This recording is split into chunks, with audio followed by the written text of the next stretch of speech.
6 reporter Chris O'Keefe at Rozelle. Chris, what has the Premier had to say?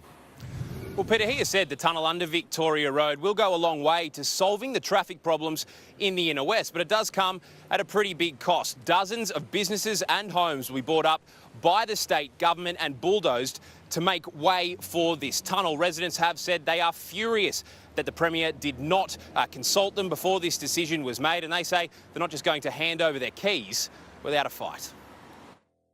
A 1.12 kilometre tunnel underneath Victoria Road.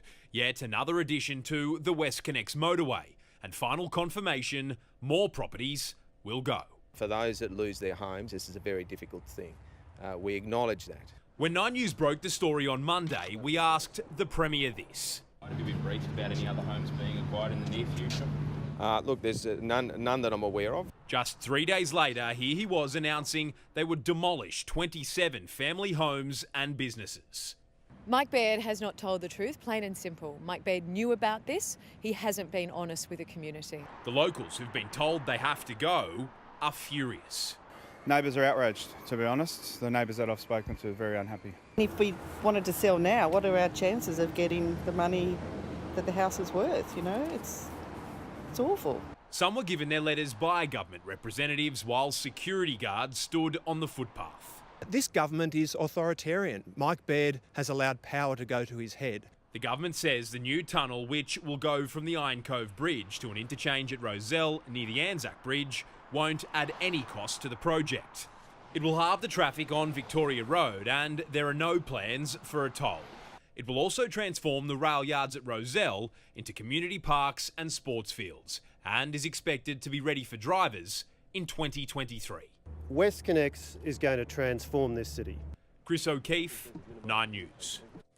This isn't a rare sight on Victoria Road. It often resembles a car park. The state government says a new tunnel will help change that. Victoria Road will see a significant reduction in the volume of cars. It's expected to be half the volume of cars, which provides more access for public transport. The tunnel will start at the Iron Cove Bridge and finish at Anzac Bridge. It will meet up with the underground interchange for WestConnex. Instead of having a spaghetti junction above ground, we're coming in lower with a simpler process. The old Rozelle rail yards will sit above the tunnel and be converted into a park. The government says the project won't cost any extra money. The WestConnex bill covers it. Part of that cost is buying 27 properties to bulldoze.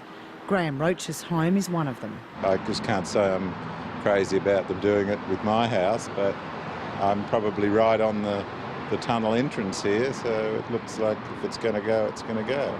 Hundreds of homes have been bought by the government for projects such as WestConnex.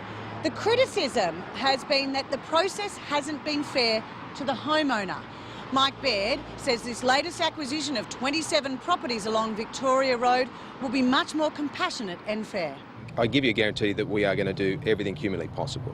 Well, this is a half-baked proposal that will only dump more traffic on the Anzac Bridge. Instead, we should be investing the billions of dollars of taxpayer funds into world-class public transport. Residents have 2 years before construction begins. Bridget Glanville, ABC News, Sydney.